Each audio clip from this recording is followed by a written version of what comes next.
So we're going to get started just in a minute. If people want to just quickly introduce themselves to the people sitting around them, we exchange some names, how your day is going, and then we'll just get started, inshallah.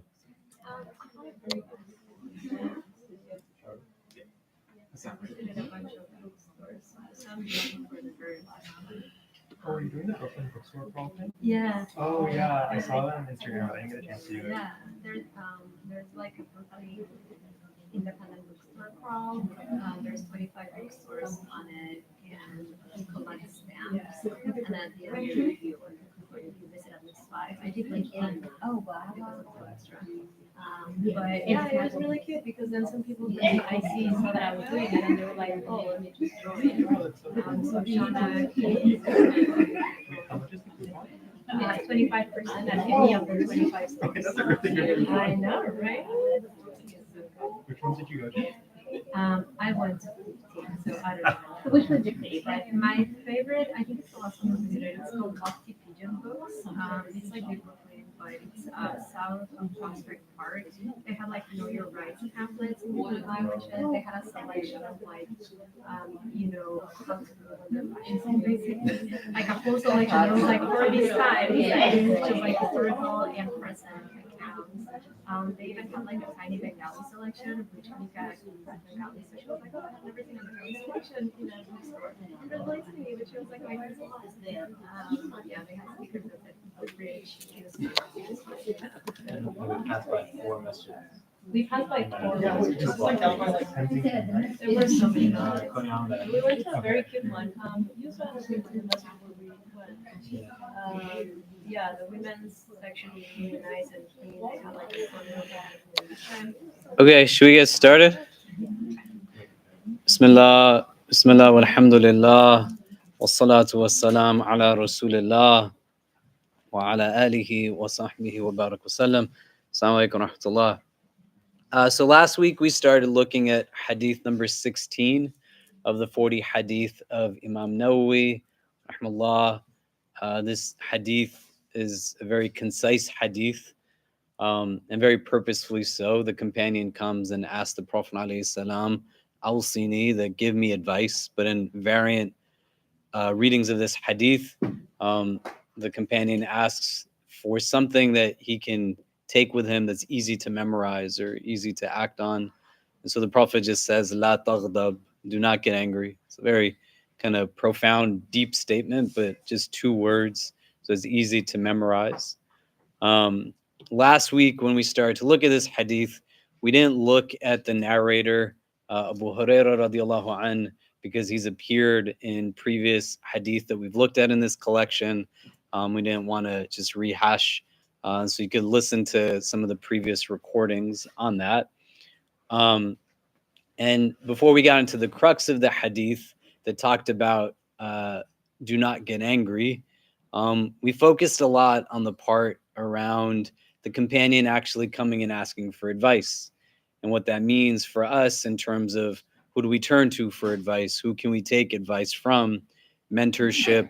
On the other end of it, what kind of advice should we be giving to people?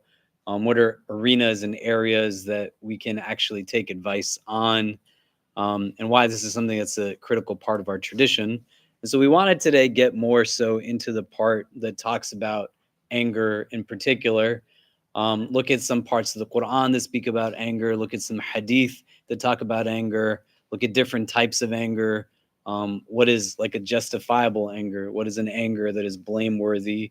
What is anger that could be righteous or something that needs to be expressed in the moment, versus what's not? But maybe just to start off, someone can read the hadith for us. This is hadith number 16 of the 40 hadith of Imam Nawawi. Can somebody read the Arabic and the English? You can read either or. This is like a really short hadith, the crux of it. So 2 words, la taghdab, right? So of all the hadith, we should be kind of trying to retain and memorize, not just for the sake of it, but if you build a relationship with the text, it's going to be easier for it to come to the forefront when you need to act on it. Do you know? Self-talk is just a big way of how we're hardwired. So the memorization of a hadith is not so that we just can quote it in a gathering and come across as if we know something, but you want to act on what you know. And if you can hold it in your heart, it's going to be more easily accessible than it just sits on a book shelf someplace. And I'm not literally carrying it with me. Do you know what I mean? And this one's a really important one because we're going to see various narrations that talk about anger in different ways. The tabi'in, the generation that come after, the companions, mentioning that anger is the gateway to all other sins. May Allah protect us from it. So it's a big deal, right? And something to kind of reflect on. So can somebody read the hadith, the Arabic, the English, and then we'll kind of jump into it. On the authority of Abu Hurairah, may Allah be pleased with him, a man said to the Prophet, "Give me advice." The Prophet, peace be upon him, said, "Do not get angry." The man asked repeatedly, and the Prophet answered him each time, "Do not get angry." Related by Bukhari and Muslim. Great, Jazakallah khair. Can somebody read the Arabic? Yeah, go for it.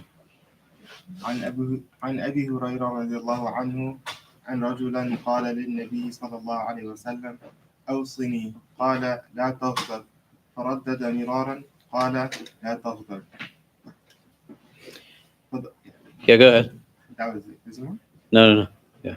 So one of the things we want to note before, there's a lot of hadith that just speak about people ambiguously, right? And there's people that we come across in the seerah, in the hadith literature. They're not necessarily named or reprimanded in certain ways.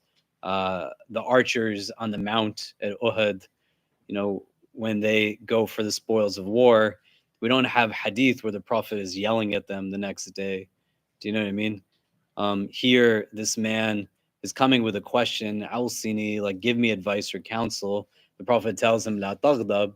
One of the potential interpretations of this was that the individual himself could have been struggling with anger issues, but he's not named, right?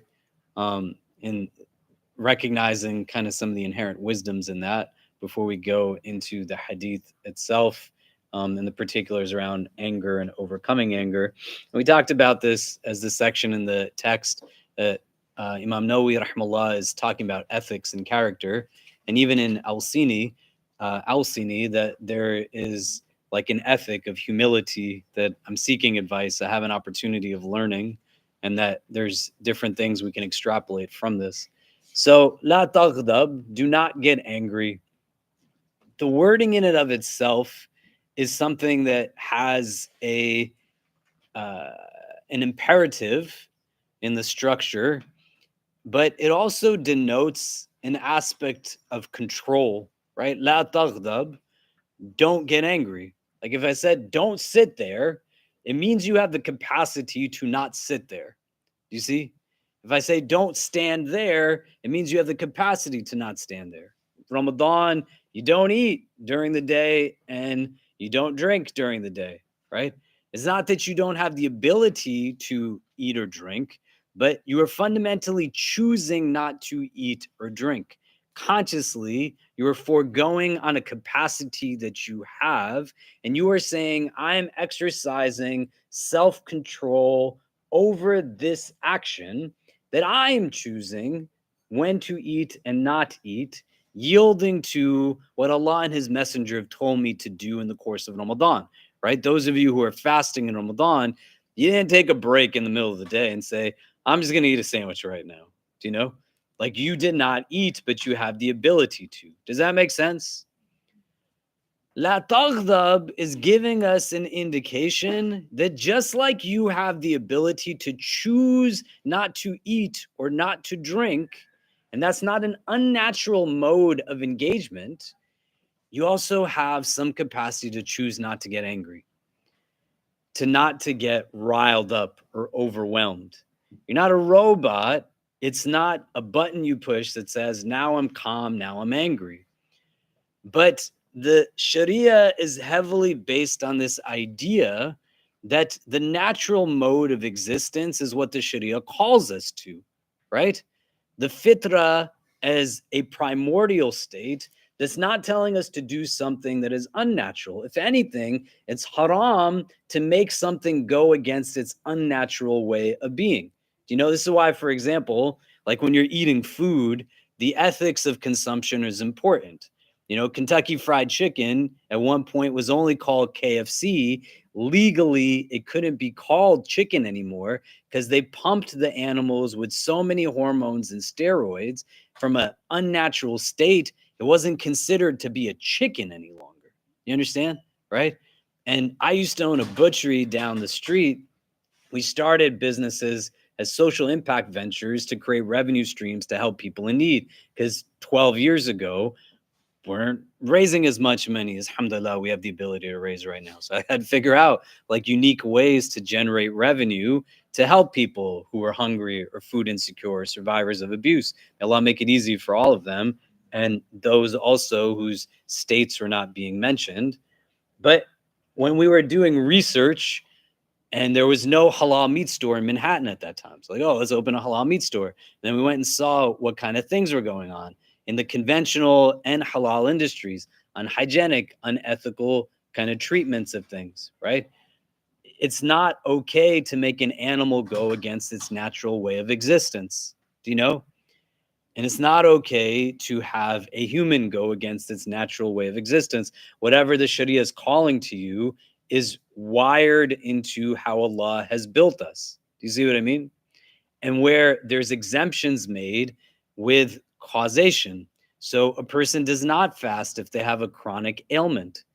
Does that make sense? Right? It wouldn't be like natural for them to do that. They have the exemption if they need to take like medications for their diabetes, for, you know, their anxiety, for whatever it is that might be coming up. Do you see what I mean? Does that make sense? La taghdab, as the prophetic advice is being given, do not get angry, has to be understood then that the Sharia does not call us to do things that are innately impossible or unnatural, right? Meaning, we then have some level of control over our emotional selves and our emotional beings, including on this thing that becomes a gateway to a lot of problems. Do you know? You could justify like the behaviors you do when you're angry, but you know, when people are angry, they do a lot of dumb nonsense, right?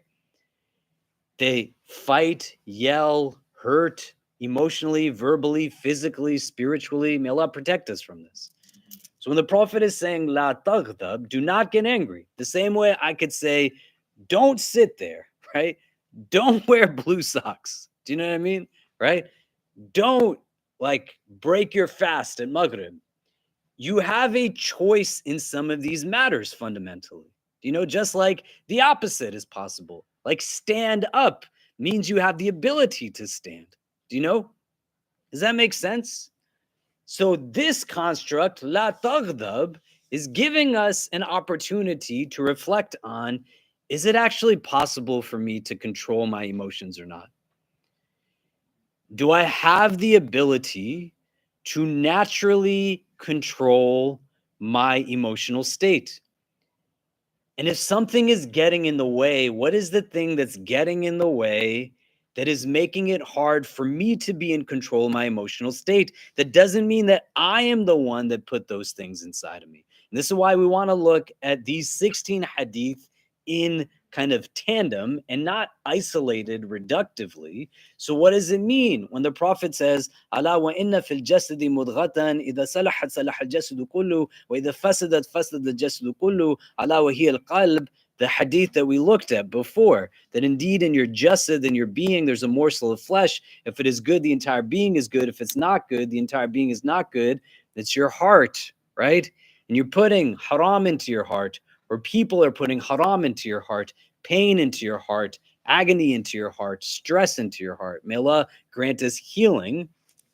When we look at the interpretations of this, it's going to be something that has different understandings. Like, do not get angry. One interpretation of this hadith is that don't do the things that are going to yield anger or bring you to a place of anger. Another interpretation that we'll get into more deeply is like when you're in a state of anger, don't act in the state of anger. Be in a place where you get to a place of homeostasis before you're able to do that, and some other interpretations. But step number one has to first be, can I buy into this idea that the Prophet is not advising me to do something that is against the natural way of my existence as a human? Like, is it fundamentally possible for me to have a role in determining my emotional state?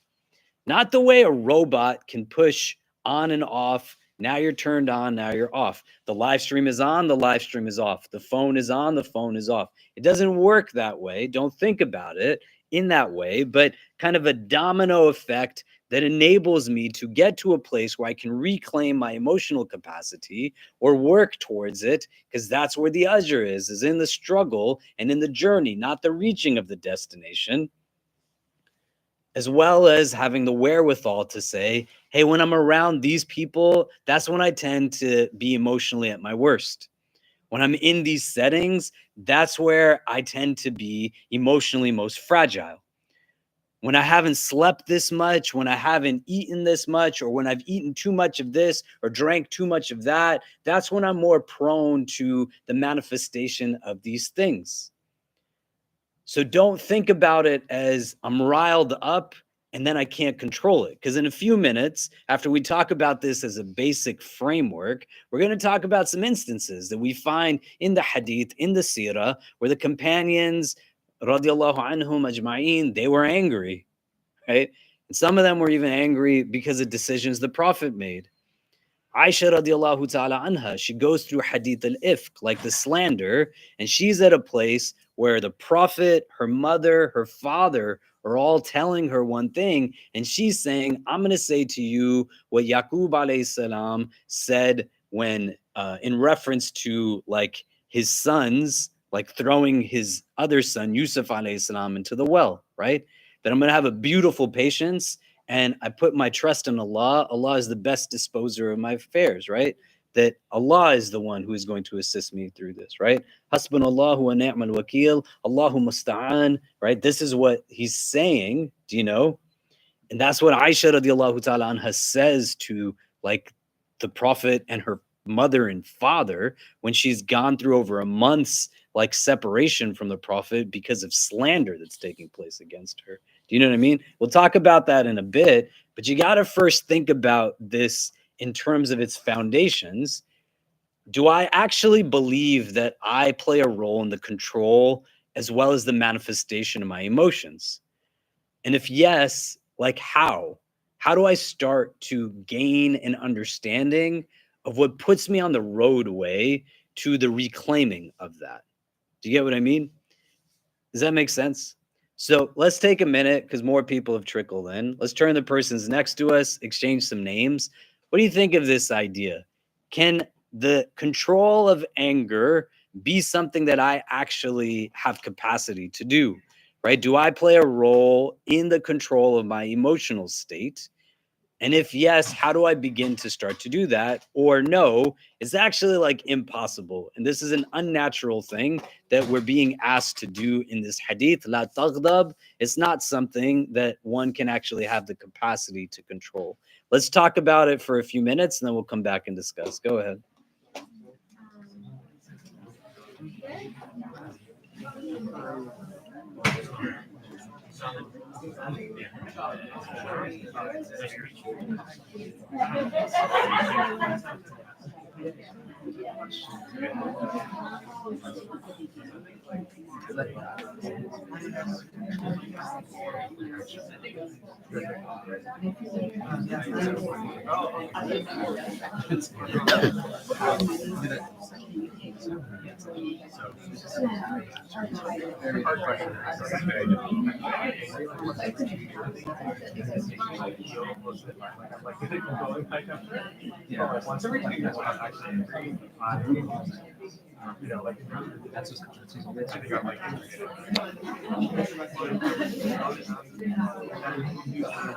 you go pretty much into all at once. Control manifests in Yeah, I remember. It feels like a lot of the time. the triggers that we're supposed to do, and the routines that we have for encountering those triggers. Yeah. So maybe I think something Yeah. Also, like, the physical things, like, everyone's hungry, everyone's tired, people are on the edge, I'm assuming something's going on. There are stuff like making it's like and I think we have to like be aware of stuff happening.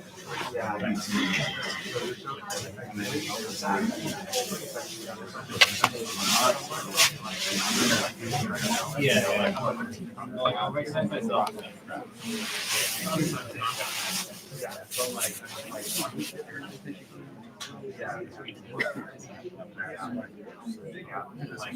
it takes effort to be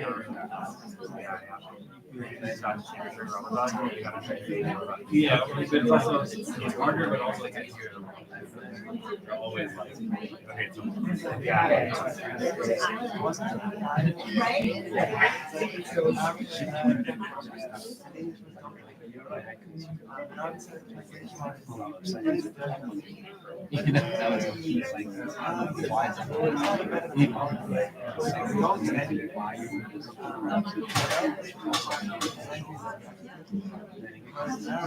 disrespect.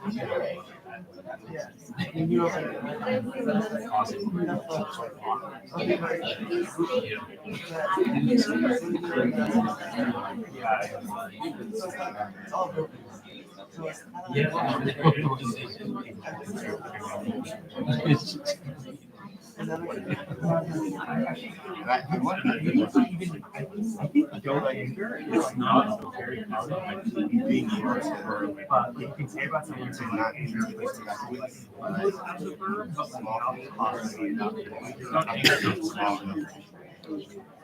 yeah. that's like a reflection.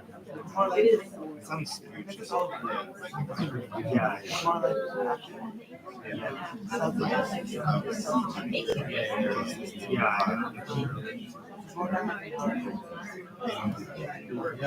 It's like I don't know, maybe it's patience. I feel like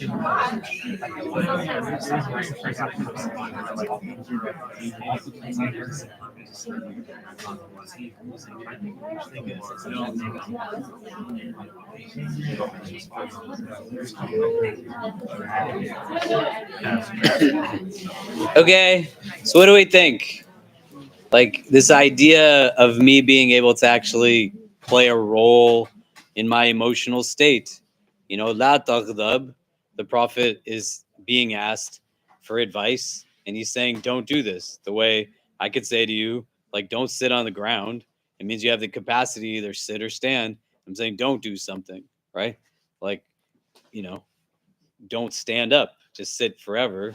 Like, do we think that the way I have the ability to sit or stand or to follow a direction of not sitting or standing, the way I was told not to eat or drink in Ramadan, like, do I believe that I have the same capacity to not give in to emotional angst or have that be kind of a variable that I deem is beyond my capacity, or is it in my capacity? What did we discuss? What did we talk about? So are we raising hands and you pointing at us? Or I mean, I don't know where you are, so yeah. You can just talk. It's okay. Yeah. So, Can we also move one of these a bit? Is that fine? Is there someone praying behind there?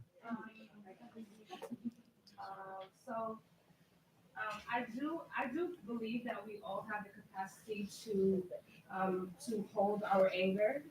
I think what gets in the way is ego, because I think in the heat of anger, in the heat of whatever it is, we feel like, I need to finish, I need to win, I need to say this, I need to say this, and then and then you say the things, you let anger overcome when you really could just stop and pause and leave, and then it'd be okay. You could talk about it in a more calmer state, and and the conversation probably would go better when you have it in a calmer state, because the mind is always more clear in a calmer state. So I do believe we have the capacity to not let anger win. I think we just have to practice. Okay. Yeah. Other thoughts? Go ahead. Yeah, just something else we talked about too is like you mentioned this idea of kind of like controlling kind of the external things too that might lead us to act a certain way. So for example, like you're saying, I know if I don't speak, I'm gonna feel more grumpy. If I'm more grumpy, I'm more likely to like I don't know talk back today or just be not a nice person. So we just talked about how it's also very important to kind of understand yourself and what puts you in a position to be the person you actually want to be, and what puts you in a position where you're not being the person who you're trying to be. And yeah, and then we started talking about Ramadan too, because I was telling them how something I was thinking about earlier was like, what is it about Ramadan that makes my iman so high, and why is it that afterwards, I feel it fluctuating more, and so just kind of that applying that same sense of like observing yourself and like what works, what doesn't. I don't know if that all makes sense, but It makes a lot of sense. Yeah. You said the same thing, with a little bit of variation, that we can control our reactions to the anger, but the actual presence of anger or any other state of being is not something that we can control.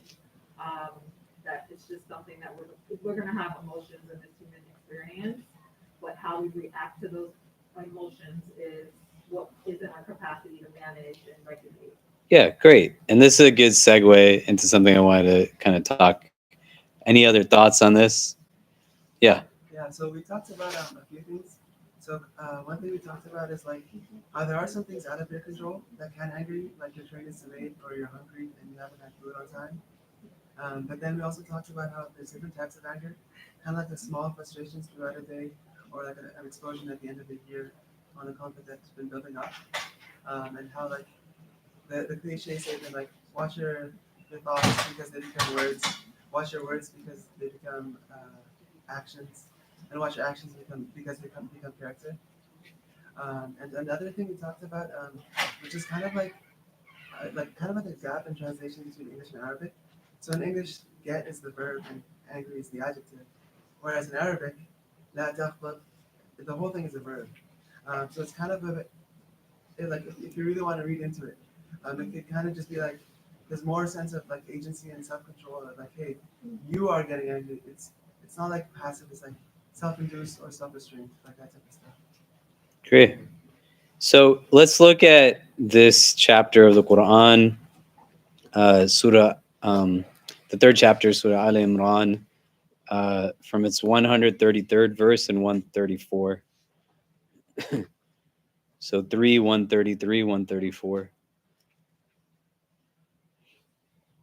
And I want you to just remember what everybody said, but in particular what Danya was saying about like reactions to emotions. But we want to define some terms first. Does anybody have it? 3, 133, 134. The English and the Arabic. But you can read one or the other. Go ahead. And hasten towards forgiveness from your Lord and a paradise as vast as the heavens and the earth, prepared for those mindful of God. Yep. They are those who donate in prosperity and adversity, control their anger and pardon others, and God loves the good students. Great. Can someone read the Arabic? Yeah. وسارعوا إلى مغفرة من ربكم وجنة أرضها السماوات والأرض أعدت للمتقين الذين ينفقون في السراء والضراء والكاظمين الغيظ والعافين عن الناس والله يحب المحسنين. Great. So here you're getting descriptions of the muttaqin. May Allah make us from amongst them, right? الذين ينفقون في السراء والضراء والكاظمين الغيظ وعافين عن الناس, right? That this second characteristic is the one that's relevant to our conversation, right? والكاظمين الغيظ, right? غيظ is not غضب, right? لا تغضب. but ghayth is being translated as anger. So there's a lot of different words in Arabic for anger, just like there's a lot of different words in English for anger, right? Rage is not the same as anger, for example. Do you know what I mean? And we can nuance it in a lot of different things. You want to understand that we know the meanings of things through the names of things. Do you know? Can we move up a bit? Sorry, they're going to put iftar out. We just have everyone come up.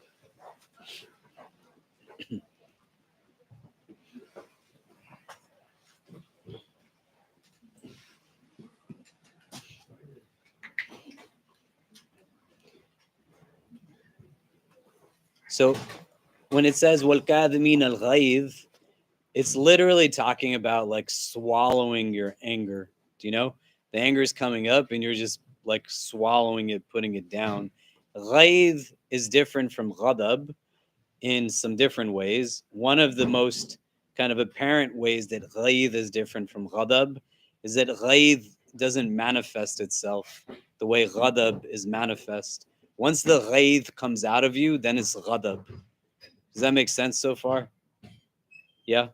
So I'm like putting it inside of me, but there's only to such an extent that you can just put stuff inside and swallow it. Like you're saying, regular frustrations throughout the course of the day, they add up, they build up. Things that come up in the course of your week, your month, your year. You got people in your life that are just not nice human beings. May Allah protect us from them and ever becoming them. Do you know? And we're going to talk in a little bit about like La Taghdab is telling us what not to do, but then what should we do, right? And when the Quran talks about being forgiven, or the Hadith tells us to be kind, I mean, not being angry is also about understanding, well, what is anger not? And the opposite of it is what we want to start to manifest, right? May Allah make us people of kindness. And forgiveness is not for the one being forgiven. Forgiveness is for the forgiver. You know, it's your right. It's not your responsibility. وَالْكَاظِمِينَ الْغَيْظِ. One of the examples that comes to mind when we think about this now, rooted in a moment where anger is something that comes up, but there's no reprimanding in the Quran of it. We haven't gotten to this part yet in the Wednesday Sirah class that some of you come to, but we'll get there soon, where they now migrate from Mecca to Medina. We're almost there on Wednesday, right? For those who are there on Wednesdays, pay attention. That's kind of where we're at.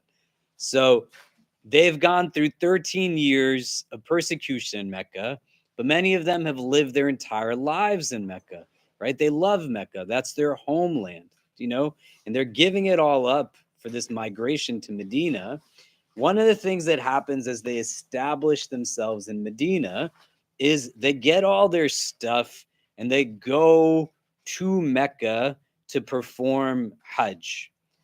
And this instance is called the Treaty of Hudaybiyah, right? And in Hudaybiyah, what happens? They don't perform Hajj. The Prophet sits and he brokers a treaty with the Meccans that includes that they're going to go back to Medina without performing Hajj. People don't do anything when the Prophet says this is what's going to happen. Everybody is standing and not listening, right? La taghdab, don't get angry.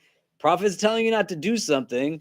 Usually they just do whatever it is that they're told to do and not do. Or if they struggle with it, they come and say to the Prophet, this is hard. Ya Rasulullah, you got to make zina halal for me. It's not easy. This is hadith. Do you know? The Prophet's telling them to do something and they're not listening, right? Umar radiallahu anh, he's getting upset, right? Alasna bil muslimin wa alaysu bil mushrikeen. Are we not the Muslims and are they not the mushrik? Why are we making deals with these people? You know, can you imagine what they've held inside of them for years? And the journey from Medina to Mecca is not a simple journey. Like, it is arduous at best. And they brought all their stuff with them. Do you know? They brought all their stuff for this journey, including their own livestock. And the Prophet tells them to like remove their ihram and slaughter their animals, right? When you slaughter an animal, like, what are you going to do with the meat? They're not going to carry it all the way back to Medina. Do you know what I mean? They got to leave it there. And it's like another like salt on your wounds type thing. Who's going to eat the meat in Mecca probably the people who were mistreating them in the first place. Do you know? And Umar now says this to Abu Bakr, right? Alasna bil Muslimin wa alaysu bil mushrikeen. Abu Bakr has also not said anything up until this point, but when Umar comes to him, he tells him, like, relax. Do you think the Prophet doesn't know what he's doing? Do you know? And then he says to Salama, like, he goes into his tent, they're not listening to me. Right? I said this last week in the context of seeking advice. The Prophet is asking someone for advice. He's willing to take help from people. And when she says, you do it, if they see you do it, they'll do the same thing. He goes and does it, and then they do it, right? Where is the strength? The strength comes in a moment where it makes sense to be upset, but the upsettedness is not then defining their choices after. Allah is the one that gave you all of your feelings in the first place. Do you get what I mean? All of them have benefit and wisdom to them. None of them are good or bad. They all have purpose. How you respond to the emotion can be categorically good or bad. Do you know any revelation that came down that chastised people for being upset at the Treaty of Hudaybiyah? Or anything that reprimanded them, saying that, why did you do this? We're going to see this in the next instance that we're going to talk about. But to illustrate the point, right, the companions were upset, but they still chose consciously how to reclaim their emotional recovery in a moment of anger. Does that make sense? It didn't turn into something that was problematic. Do you know? Think about this. Do you know what I mean? If all of us went for Umrah and somebody told us, you're not going actually, you made it right to the gateway and go back. And by the way, like, also slaughter the animals that you walked miles with here. Do you know what I mean?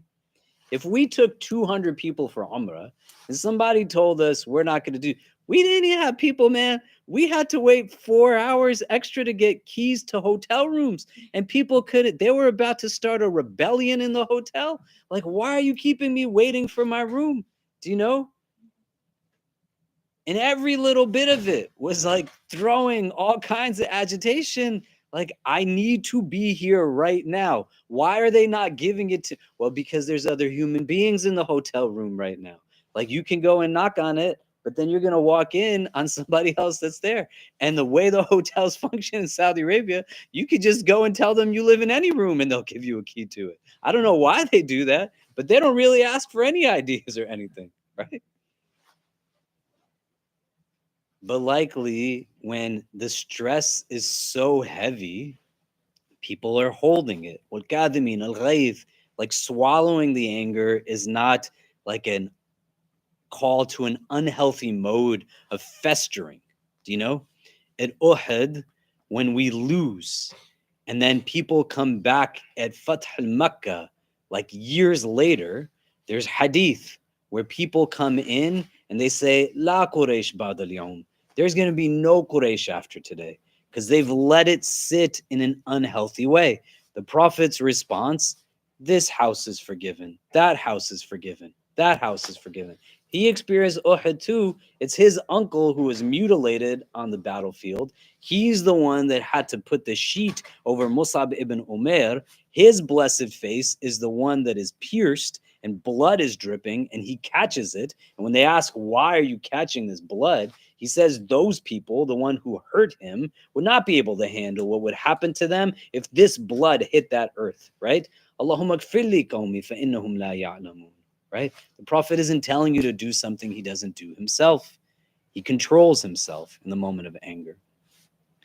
In the instance of Ifk, Aisha radiallahu ta'ala anha, she has a very long hadith that is described of this instance. Customary at that time, the Prophet would go on a journey and he would cast lots to see which of his wives would travel with him.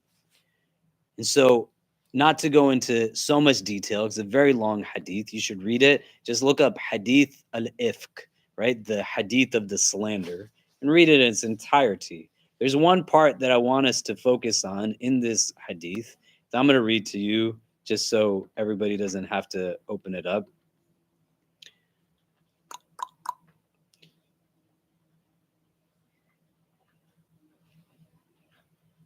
So to give you context, Aisha radiallahu ta'ala anha has been slandered by people for a long time, and it's creating a lot of problems, right? If you remember, we talked in the Sirah class last week about the kind of agitated relationship between Al-Aus and Al-Khazraj, the two tribes in Medina. There's an instance now where, so what happens is she goes on the journey, she's very light, and she goes to relieve herself to use the bathroom, and the contraption that they were carrying her in is called a hod, and it's covered on all sides, and companions are holding like each corner of this. She's not so light, like physically she doesn't weigh a lot, so they couldn't tell she wasn't in it.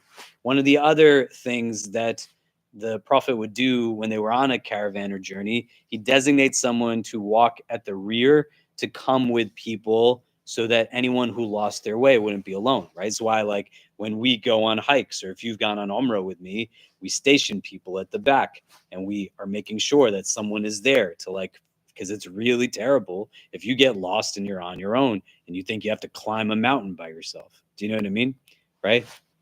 So the companion who is designated to do this is named Safwan radiallahu an, and he recognizes Aisha radiallahu ta'ala anha before the verses of hijab are revealed. He leads her back into the city, and the munafiqeen, the hypocrites, they start to gossip about them and slander them, right? Just straight up lies about what it is that happened, you know? She doesn't know what's going on. Eventually she finds out. There's more details in this, so I'm paraphrasing. But they get to a place where the Prophet's demeanor towards her changes because he doesn't know what to do, right? Islam is about reality, and the Prophet is a completely human person, and he's taking now from revelation and guidance. He can't just act in accordance like on his own whim. He's got to figure out, well, what is this and what does it mean? And he asks people for advice. He asks Barira, who is a maidservant. He asks Ali radiallahu an. He asks like different people, what do you think? What do you know? He gets up in front of an entire group of people and asks if anyone will help with those who are causing problems. And this is where the Khazraj and Al-Aus start to fight with each other, because if you're going to do something to my tribesmen, I'm going to do something to yours. It creates a lot of chaos and a lot of fitna. Aisha radiallahu ta'ala anha asked the Prophet if she can go to be with her parents, right? And so she goes, and eventually they come, and this is where I want to share this with you.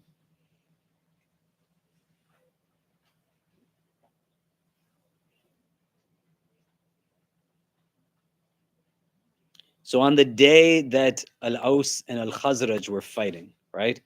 On this, the two tribes of Al-Aus and Al-Khazraj got so much excited that they were about to fight while Allah's Messenger ﷺ was standing on the pulpit. Allah's Messenger kept on quieting them till they became silent, and so did he. All that day, this is Aisha talking, radiallahu ta'ala anha, all that day I kept on weeping with my tears never ceasing, and I could never sleep. In the morning, my parents were with me, and I wept for 2 nights and a day with my tears never ceasing, and I could never sleep till I thought that my liver would burst from weeping. So while my parents were sitting with me and I was weeping, an Ansari woman asked me to grant her admittance. I allowed her to come in, and when she came in, she sat down and started weeping with me. While we were in this state, Allah's Messenger ﷺ came, greeted us, and sat down. He had never sat with me since that day of the slander. A month had elapsed, and no divine inspiration came to him about my case. Allah's Apostle then recited Tashahhud and then said, Amma ba'd, O Aisha, I've been informed so-and-so about you. If you are innocent, then soon Allah will reveal your innocence. And if you have committed a sin, then repent to Allah and ask Him for forgiveness. For when a slave confesses his sins and asks Allah for forgiveness, Allah accepts his repentance.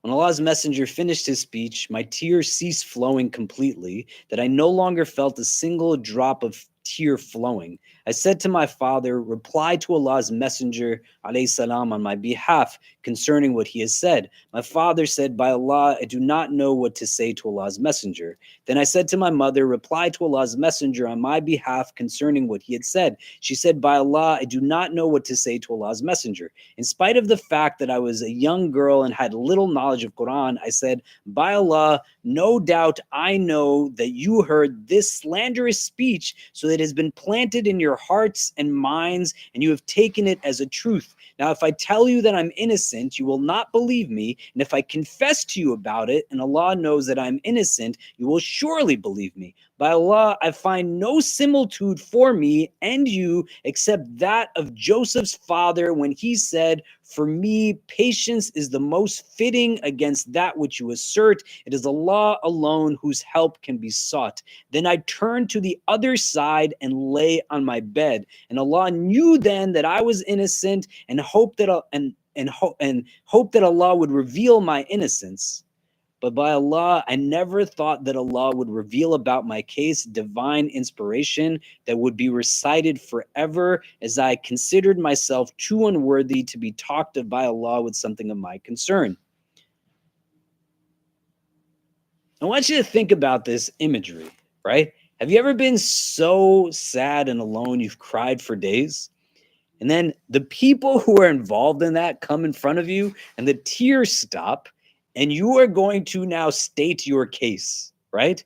Sadness and anger are very deeply intertwined. A lot of times when people tell you don't be angry, it doesn't work because you're actually really sad. And it's just coming out in this way of like resentment that also has a capacity of goodness to it, because my resentment is what tells me to tell you, you're not treating me right. I resent how you treat me.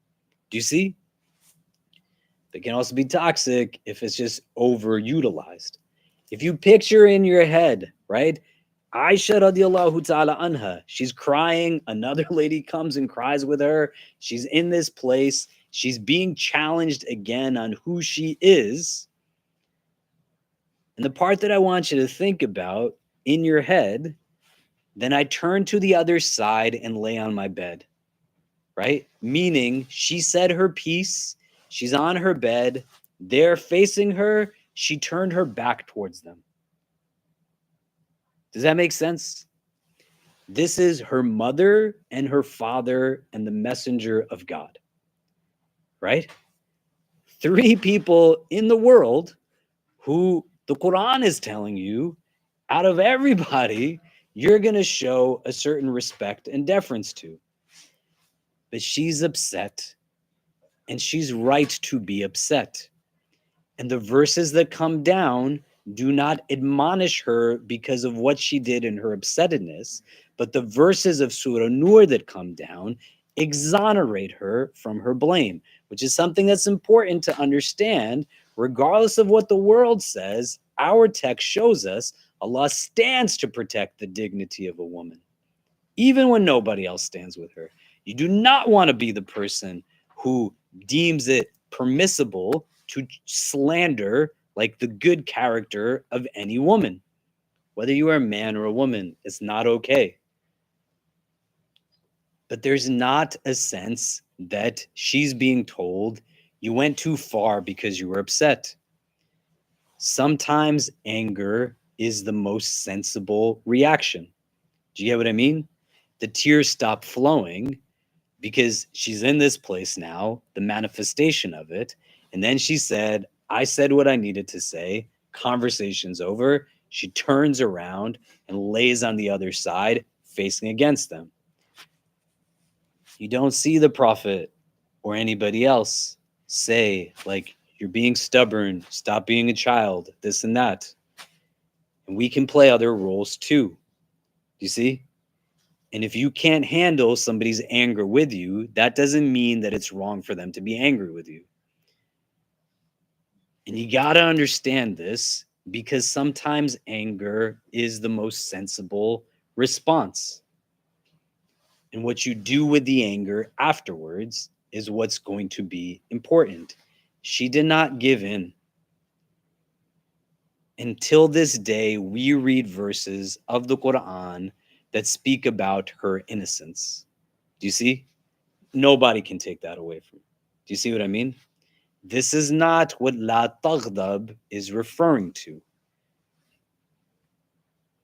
And we don't have, after the fact, an unhealthy anger, where we are told in Hadith that Aisha, for the rest of her life, was upset and vengeful against her parents and her husband. Do you get what I mean? The healing part is for you, not for the person that you are forgiving of. Do you know? You don't want to carry this toxicity inside of you. Do you see what I mean? The companions, they were upset at Hudaybiyah. It made sense to be upset. That's like a difficult thing. If they were laughing and la-di-da about it, that would probably be, thank God, I didn't want to do the Hajj anyway, right? Nobody said that. Do you know? They want to go home. They want to go for Hajj. They want to fulfill like the pillars of their religion. Do you get what I mean? It's one thing to not have the means to go, but when you have the means to go and your oppressor is the reason that you can't go, why wouldn't that get you upset? Do you know? You can't have simplistic understandings of hadith like this that become weaponized. And because you can't own accountability for your action, you tell somebody else when they're rightfully angry with you, you're being a bad Muslim because you're angry. The Prophet said, don't get angry. That's not the utilization of this hadith, right? It's about me controlling me and me also not being an annoyance to somebody that pushes them to a place where they're just gonna get upset with me. Do you see what I mean? Does that make sense? Okay, so let's do this. Let's take a few minutes because I know I'm talking a lot. What are you taking away from this so far? What is it bringing up for you? Let's turn to the persons next to us and talk about it a bit, and then we'll come back and discuss. Go ahead.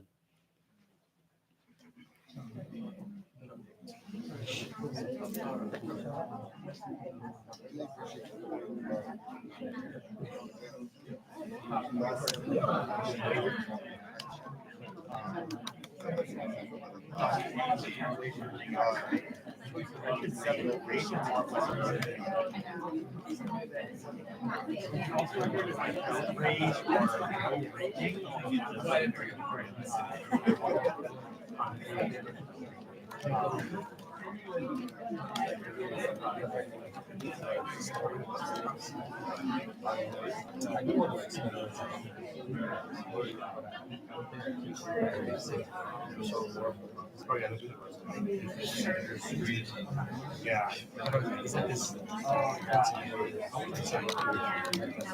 Yeah. I think I'll be like some shots for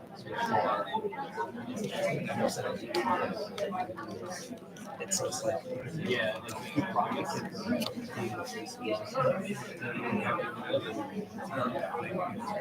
I don't know if I'm ready for this.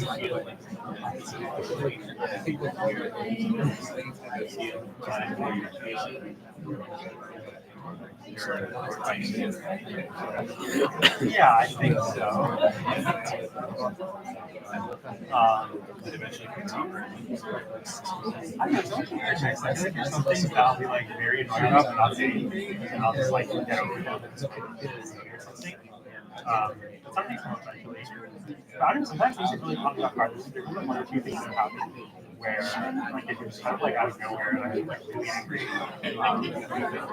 So it's like so much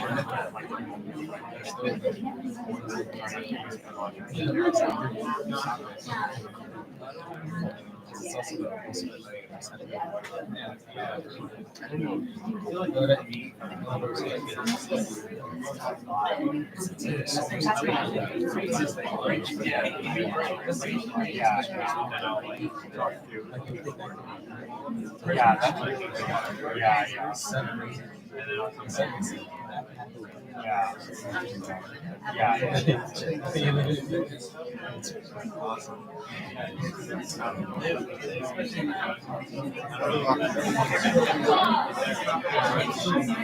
I feel like awesome. I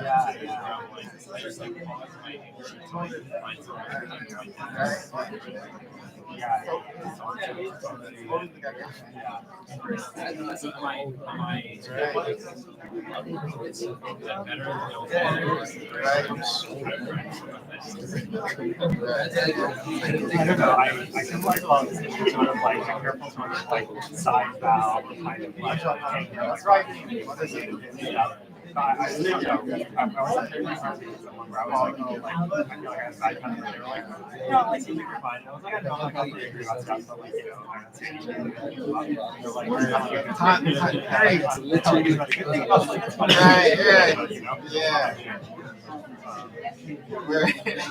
Okay, so what are some of the things we're talking about? What are we discussing?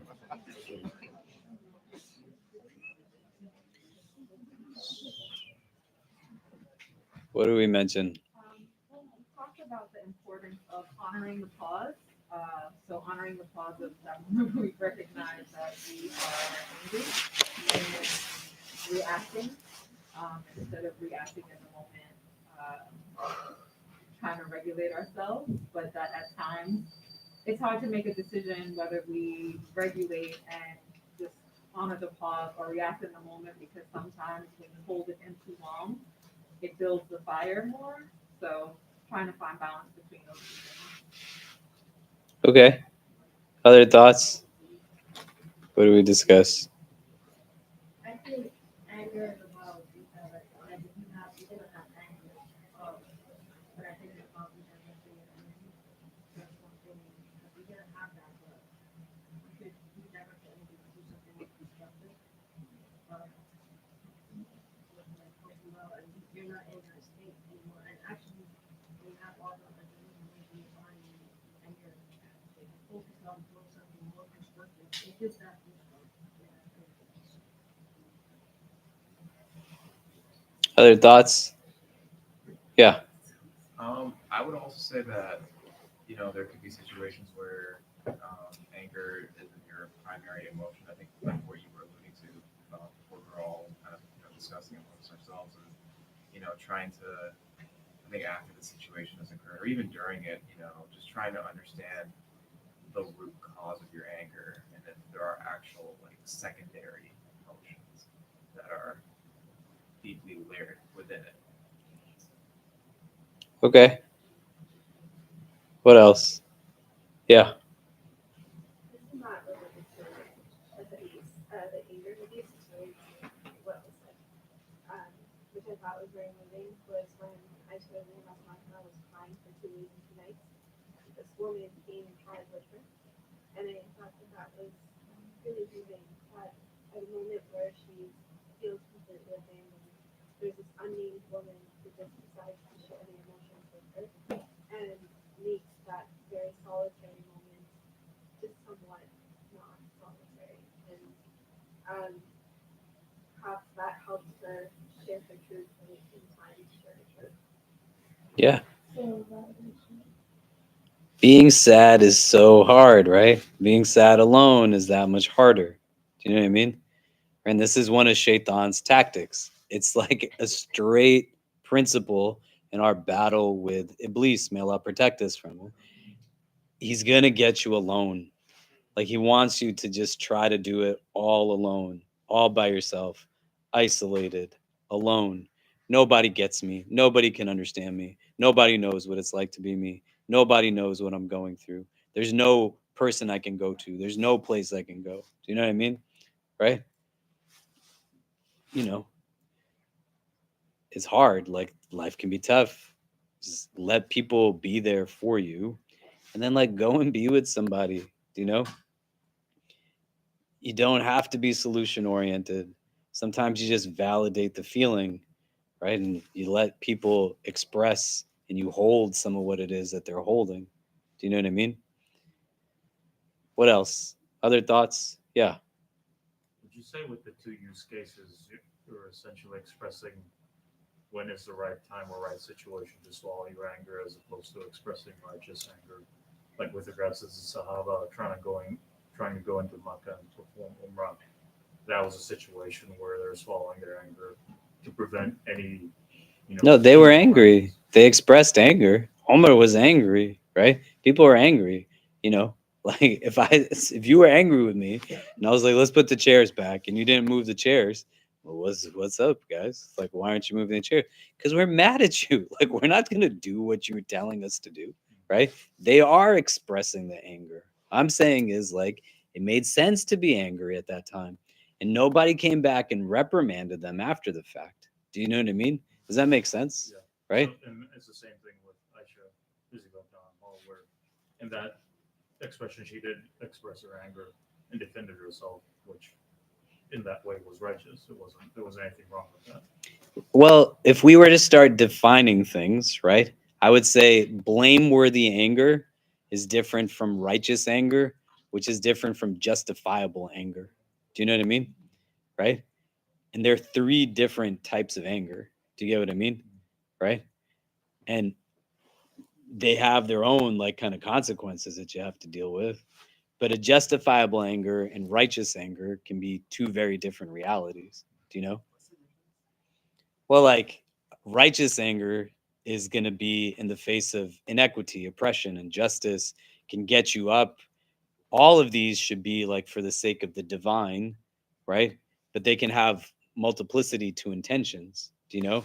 So righteous anger is one that's purely for the sake of Allah, you know? So when Ali radiallahu an is fighting Abdul Wud, and we've talked about his story a bunch of times, and then Abdul Wud is got a blade against his neck and he spits in Ali's face and he's ready to like take a death blow. Ali walks away and he's surprised. He said, "What are you doing?" And he said, "If I was to do anything to you now, it would be out of anger for my own sake, not for the sake of Allah." Do you see what I mean? Right? It's attainable, right? May Allah give us these maqams, but in being able to understand the starting point of all this is like, do I believe it's actually possible? Because if I don't believe it's possible, I'm not going to work towards it. I'm going to make justifications. I'm going to numb pain. I'm going to seek complacency and not contentment. Do you know? My mood is a data point. It's telling me something about myself. Do you get what I mean? Justifiable anger might not be righteous, do you know? But like I can still be justified in my upsetness to this, do you know? Like if my son and my daughter are constantly bickering with each other, and I'm like, guys, knock it off, right? It doesn't mean that it's a problem that I am getting upset with them. This is a natural mode. If you have an allergy to somebody being upset about things and make getting said about, it's probably telling you that you have an unhealthy relationship with like upsettedness to begin with. Do you know? Does that make sense? Right? But you should be angry. And if you're not angry, when like there was a kid a few days ago, I think 22 years old, he was killed by two correctional officers, right? A black kid in the correctional facilities. Do you know what I mean? Why would it not get you angry that that happens? Do you know? But it's not justifiable anger, right? Justifiable anger is like you did something to get me upset, right? We're friends. Like it's got like a different tier of kind of seriousness to it. Do you see what I mean? Right? Righteous anger is like very different from self-righteous anger. Do you know? I should be angry to the extent that it gets me out of my seat. It influences who I vote for, who I don't vote for, like what it is that like I'm spending my money on versus not. Do you get what I'm saying? Does that make sense? Right? The prophet is saying don't engage in blameworthy anger, right? You don't want to toxify your heart. You don't want to be in a place where anger brings you to abuse or oppress, God forbid, which it does. People are like babies inside, you know? You're a baby if you think it's okay for you to hit somebody, and you should fear God. That's just reality. Blameworthy anger. Do you know? Blameworthy anger that validates like the committing of harm. I was so angry against somebody, and like jealousy and anger have like a connection also, right? So I was so upset that like he got a good grade, she got a job, they ended up getting married. You know, he liked her and didn't like me. I just went and like slandered a bunch of people, right? Abdullah ibn Ubay, the chief of the Munafiqeen, who is engaging in the slander, right? Like, what you think he's like acting out of kindness? but there's a relationship between like envy and anger and blameworthy anger. I can't stomach your success. I got to ruin you. How is that not like showing that your heart is in a place of toxicity? Do you get what I mean? Does that make sense? Right? Yeah. Is forgiveness like an intermediary state, or is it like a forgiving? Well, forgiving and forgetting is not something that just goes naturally together. So there's nothing that says forgiveness is about forgetting. Do you know? Right? If like Luna threw a chair at my face and I got angry at her, I could forgive her, but it doesn't mean that like I have to be her friend. Do you know? Right? And not knowing definitions to words make things highly unattainable because we create like not ideals but utopian-esque like ideals that are just intangible. Do you know what I mean? Why would I like want to be friends with somebody who threw a chair at my face? Do you know what I mean? Like, what is wrong with Luna that she's doing this? Do you know? But my forgiveness is going to be rooted in I don't want to like hold this pain inside of me anymore. I don't want to wake up every day and have like control exerted over me by somebody who did not treat me well. Do you get what I mean? Does that make sense? Right? Forgiveness is not like something we want to idealize. It can be tough. You can easily forgive somebody who might have like bumped you on a subway because you're not going to see them again probably ever in your life in New York City. But think about how many times you've said sorry to somebody who's younger than you in your family. Why not? Think about how many times you've heard older people in your family say sorry to you. Why not? Why does that not happen? Do you know? May Allah protect us from arrogance. Do you know what I mean? And to be in a place where I go from anger to calm, I go from agitation to tranquility. Forgiveness is the process that ends bitterness, resentment, indignation, but it's the same person on both ends of this thing, right? It's me going from anger to calm. Do you know? So forgiveness is for the forgiver, not the one being forgiven. This like skewed understanding of it, where somebody did wrong to you and then comes to you and says, you're a bad Muslim because you're not letting it go that I did this wrong thing to you. Do you get what I mean?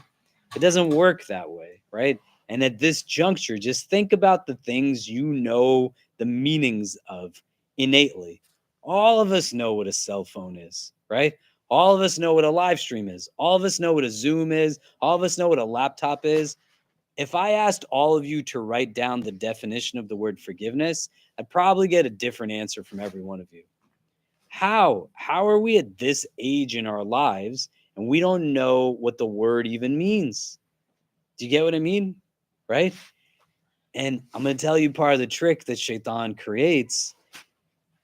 The skewed interpretation or the ambiguity of the definition, which makes it harder to harness, it's another way to just keep you being angry. Because then you don't actually engage in what reconciles the emotions, and it has you pretend rather than deal and confront, and it just gives longevity to the pain you're holding inside of yourself. You just sit down and you take out a notebook and you write, what does forgiveness mean? And then you define it and you allow for yourself to have a process to it. Why I don't want to say kind of in this like arbitrary sense of hierarchical values, it's just going to be different for different people depending on who the transgressor was against you. Do you know? I might be able to forgive the cart man for not putting ketchup on my hot dog. I might not get upset so much with like the guy that forgot to give me white sauce on my chicken and rice, do you know? Or the delivery guy forgot to give me the bottle of water that I ordered. Do you know what I mean? It might take me years to forgive an abusive parent. Am I wrong for that? No. It's just the stakes are higher. Somebody who violated a trust with me that wasn't supposed to violate a trust, right? And if you can't handle the consequences of your transgressions, you do not want to, for your own sake, to add to accountability with the divine because of failure to come to terms with your ability to make mistakes just has you then make more mistakes. and you just water like waterfalls of like anxiety upon somebody that you already hurt, and you make them believe that God is upset with them because they're upset with you for you doing wrong by them, and your ego is so fragile and frail that you don't know how to say sorry and grow through the process. Do you get what I mean? Right? Does that make sense? So I wanted us to talk about some stuff that we didn't get to. Maghrib is in like 2 minutes, right? What time is Maghrib today? Yeah. So we'll look at some hadith that talk about anger. We'll look at some of like the sayings of the tabi'een that talk about anger. We'll talk and see like from the hadith as was being discussed, right? Like, why does the hadith tell us if you're standing to sit, if you're sitting to lay down in anger, right? Like, why are we told to make wudu like when we're in a state of anger? Why is the fasting person, when they're agitated by somebody, told to say inni sa'im, that I'm fasting? You know, why are the ibad rahman alladhina yamshuna ala al-ardi hauna wa idha khatabahum al-jahiluna qalu salama, that they walk on the earth with dignity and grace, and when, not if, but when the ignorant engage them, they respond with peace, right? Like the literal saying of salam. Your self-talk is going to play a role in this. The positionality of your body, like one getting closer to the earth in a state of humility, but also like energy stays. When you get angry and anxious, you're like rigid and stiff. If you move your body, like the blood flows differently and the energy flows differently and the emotions flow differently, right? Water has a cooling variable. There's hadith that talk about shaitan's relationship to anger, and shaitan being a fire and water being what extinguishes fire. Do you know what I mean? So we'll look at a bunch of these hadith and narrations next week. And then we'll wrap up with this hadith, and maybe next week move into hadith number 17. Just as a reminder, we'll have iftar after. If you're not fasting, you should still stick around and join us. There's a box of dates that are being passed around. So if you are fasting, feel free to grab a date. We'll call the adhan in about a minute and a half. These are potluck iftars, so feel free to bring stuff. We provide like the stuff that's behind you, bagels and yogurts and other things. But feel free to bring things. You see how many people are in the space. Mondays and Thursdays are recommended days to fast. This is why we do iftars on those days. You want to build practice of a regular fast in your day-to-day if you can, inshallah. And then just while we have everyone's attention, our regular halaqat are going to be happening this week. On Friday, Sheikh Yahya Rodis is going to be giving the khutbah. And then at 5 o'clock, he's going to be doing a program here in the Musalla on Friday also. You should try to come for both. He's a really like amazing person, especially in the context of this hadith that we're talking about. If you ever met Sheikh Yahya Rodis, it's not an exaggeration. May Allah preserve him and protect him. He's just like a very calm, still human being, you know? And it just kind of emanates from him, you know? And it's just nice to be in his presence. He's a very nice man, mashallah. Aside from the immense knowledge that he has, it sometimes, unfortunately, is unique to be with somebody who just their presence embodies what it is that they're teaching, right? And they don't have to just like speak knowledge. They just like live that knowledge that they're sharing with you. So try to be here for Jummah, but also at 5 o'clock on Friday. So let's take a pause here. People can put their chairs against the wall. We'll call the adhan. And even if you're not fasting, in between, if you want to stick around, just to kind of be in community with everyone. And we'll see everyone next Monday, inshallah. Assalamu alaikum wa rahmatullah. Hey, Mom, are you there?